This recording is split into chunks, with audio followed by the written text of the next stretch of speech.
Hello, welcome back. This is weird because this time I'm recording, well, not recording gameplay. That's right. Your boy, as the cool kids on the tube call me, is using Audacity for once. So we are gonna do a final 10 things. Is it 10?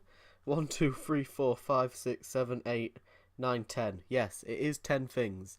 A final 10 things that Undead Labs could put into the game, or mix things up a little bit with DLC to improve State of Decay 2. This is definitely my last one that I'm doing. I am not milking the series anymore. My main series, as far as I'm aware, is coming to an end, and due to glitches, we won't talk about that. I'm very salty about that. But yeah, we're going to run through them. So let's crack on with it. So number one, more than one base at the same time. Now I'm talking, actual bases, not like enclaves. We'll talk about enclaves a little bit later. In fact, towards the end of the list. And it sort of gets around the whole, alright, you can only have 10 or 9 survivors at your base kind of thing that they've got going on. It would be really, really cool if maybe you could have, 5 or 6 people at one base, 4 or 3 at another, or even one base on each map that has maxed out people. Something like that, and maybe you can trade between them, you could go out on missions with them. It's just a way of getting around having more survivors. It's kind of a simple one, at least in my opinion. Or at least it was until I realised that maybe building a load of stuff at your base and trying to explore could hurt your base, so maybe 2 bases building things at the same time might not work. But I think that they could put it into the UI and make that a thing. So my next thing is a definitive end to the game. Now I'm talking like a roll credits thing here. Now, I don't really know if there actually are any roll credits things in the game. I don't believe that there are. But there's no definitive story end. Now in the first game there was, and once you'd done it, I think that you could just carry on playing and it was fine. That's not in this game, and it's weird to me that it's not, because I really, really enjoyed the story of the first one. It was quite interesting, and it's a shame that they've only brought back character voice actors from the first game, and you never see them. There's no conspiracy theory like there is in Dead Rising. It's the only thing that Dead Rising has on these games is story, and that's my second thing. There needs to be, at least in my opinion, there needs to be some sort of definitive end. I know that some people like that it's more sandbox and more, you role play and use immersion and stuff like that, but with the game content that is currently out, that can only take you so far. My next one, and I'm surprised that these aren't in the game, motorbikes. It's really weird to me that these aren't in the game. And you'll probably assume the character that I'm talking about when I get on to my next point. But there's characters in zombie media that use motorbikes. They've been put into other games like Dead Rising. I've got to compare it to Dead Rising because it's the only other zombie franchise that I've really played a fuck ton. So Dead Rising for sure. And, motorbikes, there's a lot that you can do with them, and I get that, you can only put one person on them, but maybe they could run out of gas very, very easily because they've got no storage, stuff like that. They go extra quick. There's all sorts of things that you could pile on top to make motorbikes unique from all the other vehicles. It's just very, very weird to me that there's not at least 1 or 2 types of motorbike in the game. Now you're gonna guess the character that I'm speaking of, because the next point that I've got, point number 4, is crossbows. Why the hell are crossbows and bow and arrows not in the game? It's the perfect silenced weapon. Obviously, I'm thinking of Daryl Dixon. I was watching all of Walking Dead again once the game came out because I was just in this massive, massive zombie hype, and I still am quite into the zombie hype at the moment. But it's got me thinking. I was like, well, wait, why aren't there specifically, stealth weapons in the game? Yeah, you can get snipers with fucking suppressors on that are like 8 foot long, that blah blah blah blah blah. But like crossbows, bows and arrows, all those sort of things, they're a staple in zombie games. Not only games like Dead Rising, which you can get them in, you get them in the Walking Dead TV show. You can get, I'm pretty certain you can get a bow and arrow in The Last of Us, one of the most famous zombie games in existence. I just find it really, really weird that they didn't decide to at least put one or two types of crossbow in the game. I get that, the game's quite limited, but considering all of the areas are quite rural, it would have made sense to me. Next, we've got Evil Enclave missions. Now, this is a little bit more of a specific thing to do with Evil Enclaves, because when you've got an Evil Enclave, it doesn't really do anything, it just sort of sits there, and I believe we've spoke about it recently, that, there could be, like, sieges, and, we've spoken about the fact that, it'd be cool if an Enclave would attack your base and, like, try and take it over and bomb it with Molotovs and stuff like that. But my idea is maybe have missions related to them. So maybe they could kidnap one of your survivors and keep them hostage. Maybe if you send somebody out on a mission, or like, you're playing as somebody out on a supply run near that area, they could like send a group out to attack you and hunt you down because you're in their area. That is another big thing to me that like surprised me they haven't done it. Enclaves just sort of sit there and they don't really do anything. They just sit there and they watch you drive past all the time, and that's it. It would be really, really cool to me if they set up like barricades on the road. And I get that stuff like that's probably going to be difficult because there's no set location for an Enclave to appear. It's all random. But I don't feel like it would... I don't know. I don't want to seem like I'm undermining the effort that Undead Labs put into the game. But it's difficult to do that when there's so many bugs and glitches in, so I kind of feel like I'm also justified when I do it. But that's something that I'd really like to see added in. I think that's definitely something that they could put in, like some sort of Evil Enclave, booster patch that just made them a whole lot more deadly, a whole lot more scary, a whole lot more immersive, so that you actually interacted with them and stuff. Maybe they take one of your guys hostage and you have to trade a set amount of rucksacks for them back. Stuff like that. Next, I don't want to reference it, but Dead Rising mission timers. Now this isn't so that, quickly you've got to go over there and then go over there and then bam bam bam bam bam bam. Make everything really, really fast paced and then you've lost that person, so you're fucked. None of that. Okay? It's not because of that. It's because you don't actually know how long you have until a mission disappears. And I hate it so much, and I get why they've done it. I get that it's like, look, in real life, you don't know how long people are going to hang around for unless they specifically tell you. But, you don't have the option to ask. So, to me, like, even if it was like a rough estimation, so it was like, right, you've got roughly 10 to 20 minutes to do this mission. That's like, right, okay, so minimum... I've got 10 minutes. If I'm lucky, I've got 20. I might be able to do that mission. That's kind of what I'm talking about here, and it kind of links in with the whole journal thing that I spoke about an episode ago. It was like my number one on my last video, where they could like implement that in, so it'd be like, right, you've discovered, an Enclave here that want you to get a rucksack, you've got roughly 15 minutes to get that done, otherwise they're not going to be interested. It's that kind of thing. It's not something difficult, and if they're putting in, a clock into the game, something like that should follow up very, very quickly, because if a clock's in the game, you're just screaming out that should be another thing. Next, this is something that would probably clog up your screen a little bit more, but if they did it the right way, it would be really, really great, and that is your followers' health and your followers' stamina display on the screen. So when you've got a follower following you around, a little icon of their face or just something on the screen would be great, so that you can, alright, okay, I've got that person following me, rather than the little dot on the map. Because I forget all the goddamn time. And I'm positive that I'm not the only person that forgets that, Frasier, who I picked up 5 years ago, has been following me around for the past week. Her health's buggered, but I don't know that because I can't see it. And she's got like 80 fuel cans on her, but I can't see it.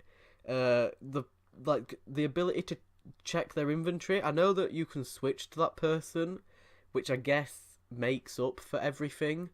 But it would be a lot easier, especially if you've got no interest at all to switching to that person. It'd be really, really great if that stuff could appear on screen and then you've got the option to take it off.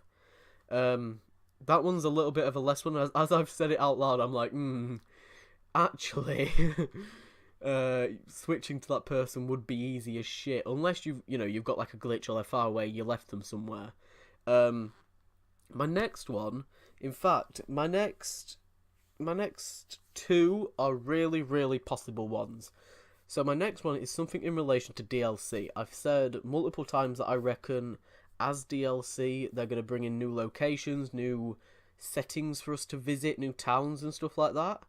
And what I've done is I've basically done like a tiny little brainstorm of some of the locations that they could visit and the reason why I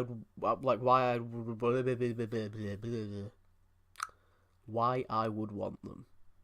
That's what I wanted. That's what I wanted and I couldn't get it.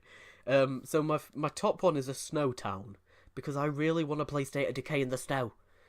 I'm not talking like Eskimo zombies, just like a normal American town that's been hit by some snow and, it's all frozen over and stuff like that. The roads haven't been cleared so that it's slippy as shit. The zombies are a lot slower, but as a result, you've got decreased stamina. Something like that would be pretty cool. The other one I've got is an actual city location, so I'm talking big buildings, a lot of zombies. Maybe you could build across buildings and stuff like that. I don't want, fucking 80-foot high skyscrapers, but it's a really bad example. But from Fortnite, Tilted Towers, that kind of like small location where they're moderately sized buildings, you can explore enough of them, if you want to build between them you can. It's kind of that situation, and Tilted Towers is what I had in mind when I thought of it. I was like, wait, what sort of small closed off city location have I seen recently? Oh yes, Fortnite. And, I don't want a Battle Royale game mode in State of Decay, but a map very, very similar to Tilted Towers would be nice. The next one I got is a forest town. So kind of like Oceanside from The Walking Dead. All of these sort of small holiday cabin houses and stuff like that. We had some of it in State of Decay 1. It is there, the camping grounds, stuff like that. Some mountain ranges, very, very tall trees. Maybe like little hunting outposts and stuff like that. Little like hunting stashes would be really, really cool. And then the last one I've got is a beach town. Now, by beach town, I don't literally mean a town on the beach. I'm talking about like a seaside area. An area with a long strip of buildings and shops and stuff like that. A beach with like maybe a few cabins and, changing areas and stuff on. And then just like a bit of a town to match it. And it doesn't have to be like densely populated. There are places in the UK like Filey, Skegness, Scarborough, all perfect examples of like really, really small towns that would be quite interesting in a zombie apocalypse. I've never thought I'd say something like that on a video. But yeah, some sort of like brainstormed map ideas for you. If you've got any like DLC, suggestions and stuff like that, I'd like to hear them. Go ahead and comment them below. Make sure you tweet Undead Labs, because they do listen to their fans, thank God.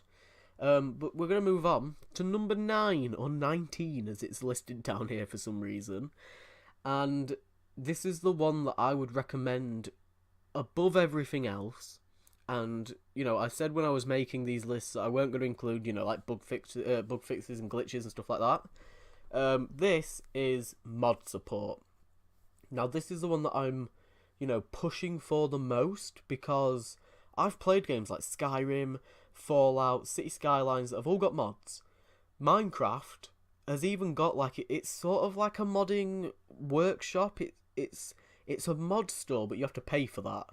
And I know that not a lot of people are very fond of that, or at least people of a wise age that know that you shouldn't really have to pay for mods, unless they're top notch. But the fact that mods are moving over to console and becoming a really, really common thing, especially in games like Fallout, Skyrim, that they changed the game for the better. You can download full game patches, full storylines and story arcs and missions. You can download survivors. You could change the look of things, what your survivors physically look like. You could retexture everything. So that, you could go into a map, let's say you went to Drucker Valley, and... Not Drucker Valley, I've just combined two of them. Let's go for neither of them. Let's say you go to Cascade Hills, and everything's been retextured to be medieval. That'd be cool as shit. It'd be heavy, and very difficult to do, but with the power of mods on console, Undead Labs don't have to worry about it. They just have to worry about it being... not having, copyrighted from anywhere else, making sure it's got no Game of Thrones or Skyrim stuff in it. But, something like that on this game would be amazing. Putting in, new textures for houses to mix things up, new zombie textures, survivor textures, which I've spoken about, different appearances, adding in, heroes and unique missions and stuff like that, all can be done through mods, which Undead Labs don't need to focus on. Because it's down to us as players to then make those. So mod support is something that I passionately really, really want for State of Decay. Otherwise, I feel like unless there's a very steady stream of very good DLC for State of Decay 2, it's going to die very quick. And it's really sad to say that because I love the game, but I think mods could make it 100% better. I'm trying to think off my head right now what other games use it. I think 7 Days to Die might use mods for PC. I don't believe it's got it for Xbox. But that improves the game a fuck ton. I don't really need to mention how mods can improve a game because it's self-explanatory. But that's something that I'm pushing the most. Now, my last one is in relation to the Enclaves. And this is adding to Enclaves. Now, I'm not talking about...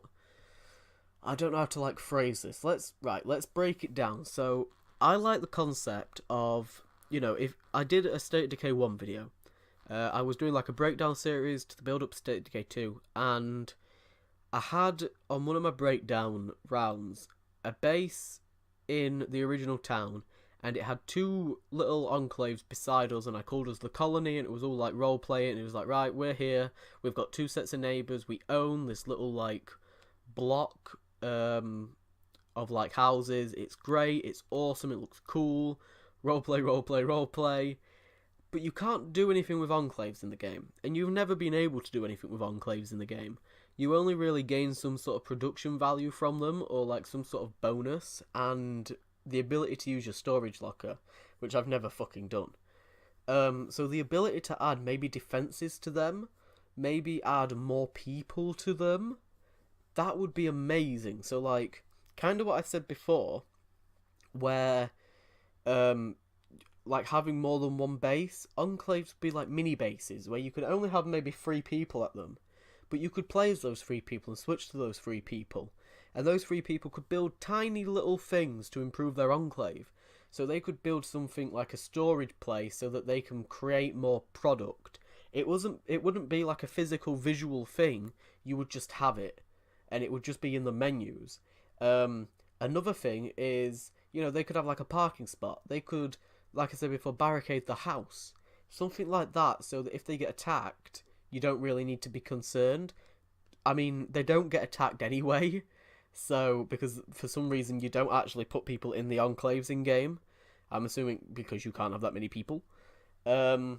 But yeah, something like that's really, really great, and I like the whole concept of creating a community in these games and having as many people as possible and dealing with that, and that's just another way to really get around it. So that's it. They're my final 10 things that I would recommend that Undead Labs do to improve State of Decay 2, either through patches and updates or mods or DLC, anything like that. If you enjoyed it, please do leave a thumbs up, and make sure you go check out my actual main playthrough I'd appreciate if, you watched it till the end. It had an interrupted ending. It might not even be out by the time this goes out. If so, feel free to just bomb around the channel. Please do subscribe and press the bell button if you want to see my content as soon as I upload it. I upload twice a day. And yeah, I hope you guys enjoyed it, and I will see you guys next time. Bye bye.